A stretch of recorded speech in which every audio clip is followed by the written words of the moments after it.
அனுமதி அளிக்க வேண்டும். ஈஸ்வரன் எம்எல்ஏ கோரிக்கை. விவசாயிகள் வருமானம் இரட்டிப்பாக வேண்டுமெனில் தமிழகத்தில் கள் இறக்க அனுமதி அளிக்க வேண்டும் என்று கொங்கு மக்கள் தேசிய கட்சி மாநில பொதுச் செயலாளர் ஈஸ்வரன் எம்எல்ஏ வலியுறுத்தினார். கொங்கு மக்கள் தேசிய கட்சியின் சார்பில் ஈரோடு மாவட்டம் பெருந்துறையில் கொங்கு மண்டல எழுச்சி மாநாடு நடைபெற்றது. அமைச்சர் சு. முத்துசாமி மாநாட்டு மலரை வெளியிட்டார். அமைச்சர்கள் மா. சுப்பிரமணியன், மு. சாமிநாதன் உள்ளிட்டோர் பங்கேற்றனர். மாநாட்டில் பொதுச் செயலாளர் ஈஸ்வரன் எம்எல்ஏ பேசினார். இந்த கொங்கு நாட்டு மக்கள் மீது பொய்பீசியால் போடப்படும் போதெல்லாம் பலரும் நினைத்துக் கொண்டிருக்கிறார்கள், இது பொதுச் செயலாளர் சென்னையிலிருந்து இதை செய்கிறார் என்று. அதற்கு காரணமானவர் நாம் இங்கே பாராட்டினோமே செங்கோட்டுவன் வக்கீல் செங்கோட்டுவன் மூத்த வழக்கறிஞர். யாருக்கு ஜாமீன் எடுத்து தருகிறோம் என்று அவருக்கு தெரியாது, எனக்கு தான் அது யார் என்று தெரியும். அப்படி யார் என்று தெரியாமலே நம்முடைய உறவு என்ற அந்த ஒற்றை புள்ளியிலே இதுவரைக்கும் ஆயிரக்கணக்கான வழக்குகளிலே அத்தனை பேரையும் காப்பாற்றி இருக்கிறார் என்று சொன்னால் நம்ம போடுற ஒரு சாங்க போதுமா? ஒவ்வொரு வழக்குக்கும் தனியா போனோம்னா குறைந்தபட்சம் 50,000 செலவாகும். அப்ப எவ்வளவு ஆச்சுன்னு கணக்கு போட்டுருக்கீங்க. அப்ப அந்த அளவுக்கு சிறப்பாக ஒவ்வொரு விஷயமும் நாம் செய்கிறோம் என்று சொன்னால் நம் மீது பாசம் வைத்திருப்பவர்கள் நாம் நியாயமானவர்கள் என்று நினைக்கிறார்கள். இன்றைக்கு இந்த மாநாடு நடக்கிறது என்று சொன்னால் யாரும் ஒருவர் இருவர் செலவு செய்து இந்த மாநாடு நடத்தப்படவில்லை. இந்த மாநாட்டிற்கான நிதியை பலரும் இன்றைக்கு நன்கொடையாக நிதியளித்திருக்கிறார்கள். அத்தனை பேரும் சேர்ந்துதான் இந்த கட்சி கொடிக்கலர் இருக்கிற அந்த கம்பங்களால் இது நிற்கிறது என்று அல்ல. அடையாளம் தெரியாத நம்முடைய சொந்தங்கள் பல பேருடைய அந்த சப்போர்ட்டில் தான் இந்த பந்தல் நின்று கொண்டிருக்கிறது. அத்தனை பேருக்கு நாம் நன்றி கடன் பெற்றவர்கள்.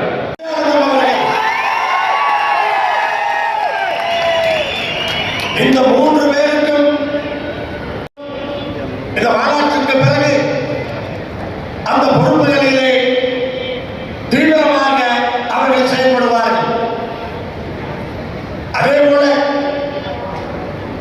என்றைக்கெல்லாம் இந்த கொங்கு மண்ணிற்கு கொங்கு வேளாண் கவுண்டர்கள் பேரவைகளுடைய பொதுச் செயலாளராக களமிறங்குகிறோனோ அன்றைக்கிலிருந்து இன்றைக்கு வரை எதற்காக, ஏன், என்ன லாபம் என்றெல்லாம் பார்க்காமல் நான் தைரியமாக உள்ளத்திலே களமிறங்குகிறேன் என்று சொன்னால் அங்கே என்னோடு தம்மை இளைஞரணி செயலாளர் சூரியமூர்த்தி இருக்கிறார் என்றார்கள்.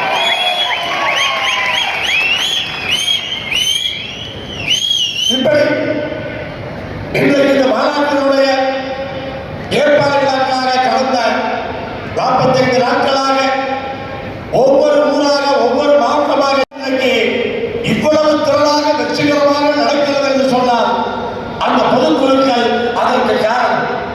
அத்தனை மாவட்ட செயலாளர்களும் அந்த ஏற்பாடுகளை செய்திருந்தார்கள். அன்றைக்கு என்னோடு இன்றைக்கு இந்த மாநாட்டினுடைய சிறப்பு என்பது 16,000 பேர் பெண்கள் பள்ளிக்குழு நடத்துவது உலக சாதனை, கின்னஸ் ரெக்கார்ட் செய்வது ஒரு பெரிய சாதனை.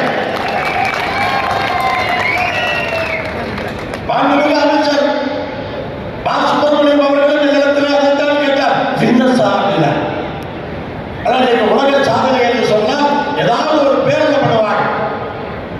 அவர் எங்களிடத்திலே திருப்பியும் கேட்டார், கின்னஸ் அப்படின்னா அப்ப அதற்கான முக்கியத்துவம். இப்படி அந்த 16,000 பேரை எப்படி சேர்க்கிறார்கள், எப்படி பயிற்சி கொடுத்தார்கள், இதுவெல்லாம் எங்களுக்கு யாருக்குமே தெரியாது. கிடைச்சது அந்த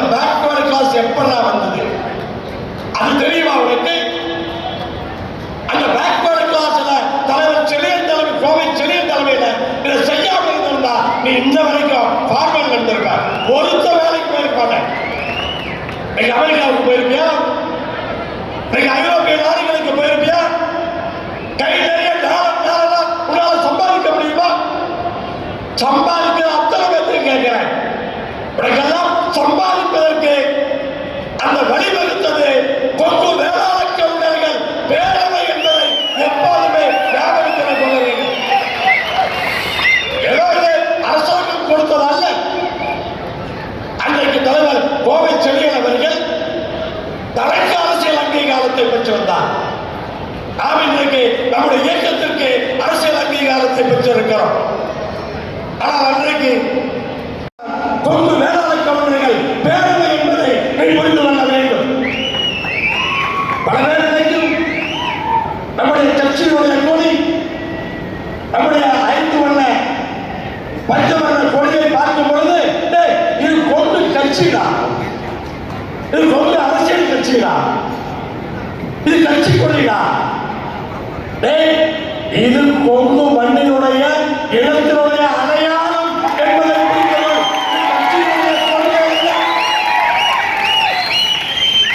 அது மனசுல வேணும், அத்தனை பேருக்கு அது மனசுல வேணும்.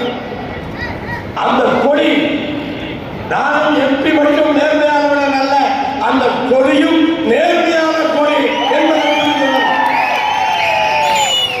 மாநாட்டு என்றைக்கு கொடியை அறிமுகப்படுத்தினோமோ 2013ஆம் ஆண்டு கோயம்புத்தூரிலே சிவானந்தா காலையிலே அன்றைக்கு மேடையிலேயே நான் சொல்லி இருக்கிறேன், தம்பி நீ தலையிலாம் நின்று கொடியை கட்டினாலும் அந்த கொடி நேராத்தாண்டா இருக்கும் அப்படின்னு சொல்லியிருக்கேன். அப்படி அந்த கொடியை நம்ம வடிவமைச்சிருக்கிறோம். நீ எப்படி கட்டினாலும் அது நேர்மையா இருக்கிறோம். அரசியல் தூய்மை அப்படின்னா ஃப்ராட் அரசியல் தான் உனக்கு வேணுமா? அரசியல் ஃப்ராட் பண்ணதான் உனக்கு வேணுமா? நேர்மையான அரசியல் உனக்கு வேண்டாமா? அப்ப என்ன வேணும் சொல்றேன்.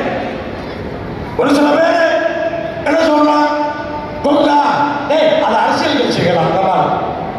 நம்ம சில பேர் கட்சியில இருக்கா, அவன் என்ன சொல்றான், இது ஜாதி கட்சிகளா? என்னடா சொல்ல வர்றீங்க, என்னதான் சொல்ல வர்றீங்க? நாங்கள் எதைத்தான் எடுத்துக்கிறது? ஆனா புரிதல் இல்லாமல் புரிந்தாலும் தூங்குவது போல நடிப்பது, அவங்களை எல்லாம் தூக்கி எழுப்புறதுக்கு தான் இந்த மாநாடு. அவங்களெல்லாம் தட்டி எழுப்புறதுக்காக தான் இப்படி ஒரு மாநாட்டை இவ்வளவு பிரம்மாண்டமாக இவ்வளவு சிறப்பாக ஏதோ ஒரு கட்சியினுடைய மாநாடு என்று மட்டுமல்ல, இது ஒரு கலாச்சாரத்தை பாதுகாக்கக்கூடிய ஒரு திருவிழா என்பதை எல்லோரும் அறிவார்கள். அப்படி இன்றைக்கு நாம் சிறப்பாக இருக்கிறோம். ஒவ்வொரு கட்சியிலுமே பல விஷயங்களை நம்ம கற்றுக்கொள்ள வேண்டியது இருக்கும். யாருமே மோசமான கட்சி கிடையாது. எல்லா கட்சியிலுமே ஒரு சில விஷயங்கள் நம்ம எடுத்துக்கிற மாதிரி இருக்கும். ஆனா அதே சமயத்தில் ஒரு கூட்டணி என்று போனா உடனே அந்த கட்சி கொள்கையை நம்ம ஏற்றுக்கணும்னு அர்த்தமா? ஒன்று மட்டும் புரிஞ்சுக்கணும், கூட்டணி போனோம்னு சொன்னா அந்த கட்சி கொள்கையை நம்ம ஏற்றுக்க முடியாது. அது நம்ம தெளிவா நம்ம கொள்கையை தான் வைக்கணும், அடுத்த கட்சி கொள்கையை நம்ம ஏற்றுக்கூடாது. ஆனா நம்ம நினைப்பல என்ன தவறு என்றால், கூட்டணிக்கு வர்ற கட்சி நம்ம கட்சி கொள்கையை ஏற்றுக்கணும்னு நினைக்கிறோம். அது எப்படி முடியும்? அவன் கொள்கையை நம்ம ஏற்றுக்க மாட்டோம், ஆனா நம்ம கொள்கையை அவன் ஏற்றுக்கிறோம். நம்ம கட்சிக்கு என்ன கொள்கை இருக்கோ அதை எப்படி அவன் ஏற்றுக்குவான்? திமுக அப்படி பண்ணிருச்சு, காங்கிரஸ் இப்படி பண்ணிருச்சு, அது அவன் கொள்கை, அவனோட கொள்கை. அது நம்ம கொள்கையை அவனை ஏற்றுக்கல எப்படி சொல்ல முடியும்? ஆனால் தேர்தலை பொறுத்தவரை, கூட்டணியை பொறுத்தவரை அந்தந்த சூழல்களிலே தலைமையில் இருப்பவர்கள் பேசி முடிவெடுக்கக்கூடிய ஒரு விஷயம். ஒரு சிலருக்கு பிடித்திருக்கலாம், எல்லாமே இந்த கட்சியில் செய்கிற அத்தனையுமே எனக்கு பிடிச்சு பண்றா, அத்தனையுமே நான் விரும்பிதான் பண்றா. என்னுடைய சுய விருப்பம் என்பது எந்த விதமான முடிவிலும் இருக்காது. பெருவாரியாக எதை சொல்லுகிறீர்களோ அதைத்தான் இதுவரை நான் செயல்படுத்தி இருக்கிறேன். அப்படித்தான் செய்திருக்கிறேன்.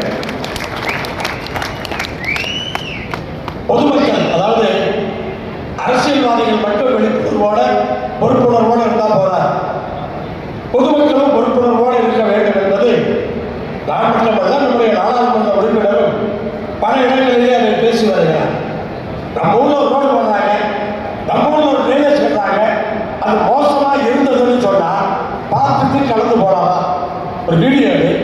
ஒரு போட்டோ எடு, எனக்கு அனுப்பு, எம்பிக்கு அனுப்பு, அடுத்த நாள் அதுக்கு நடவடிக்கை உண்டு. யாரோ அன்னைக்கு கோயம்புத்தூர்ல இருந்து சாலை மோசமா இருக்குன்னு எம்பிக்கு ஒரு மெசேஜ் போட்டாங்க. உடனே ஐஏஎஸ்ல கூப்பிட்டு 2 நாள்ல எங்கெல்லாம் ரோடு மோசமா இருக்கோ அங்கெல்லாம் கோயம்புத்தூர் வரைக்கும் போட்டாங்க. மக்களுக்கு தெரியுமா? ஒரே ஒரு வாசம் அந்த வேலை நடந்துச்சு. பொதுமக்கள் ஒரு பொறுப்புள்ளவர்களாக கண்டிப்பா இருக்கும். அதே மாதிரி இன்னைக்கு இருக்கிற மாற்று கருத்து கிடையாது, சாக்கடை தான். அது உங்களுக்கு என்ன நினைப்பு இருக்கிறதோ அதே நினைப்பு தான் நடக்கும். ஆனால் சாக்கடை நார்கள் இருந்து பக்கத்தில் போகாமல் இருந்தோம் என்று சொன்னால் நாற்றம் அதிகமாக இருக்கும். நாம் தூய்மையானவர்கள். எங்களுக்கு 5 ஆண்டுகளாக சின்னராஜ் எம்பியாக இருக்கிறார். நான் இப்போது 3 ஆண்டுகளாக எம்எல்ஏவாக இருக்கிறேன். நம்ம தூய்மையா இருக்கிறவே, நேர்மையா இருக்கிறவே, என்ன எப்படி இருந்தாலும் அவர்கள் நம்ம நேர்மையா தான் இருக்கிறோம், இருக்க முடியும். அரசியலிலே தூய்மையாக இருப்பவர்கள் தூய்மையாக இருக்க முடியும். அதையும் புரிந்து கொள்ள வேண்டும். அரசியல் சாக்கடை என்று சொன்னாலும் கூட கண்டிப்பா நான் சொன்னேன் கட்சி, அதாவது இன்னைக்கு வந்து ஓகே திமுக தலைவரோட மனைவி கோயிலுக்கு போறாங்க. சேலத்தில் திமுக மாநாடு போட்டப்ப பூஜை பண்ணாங்க.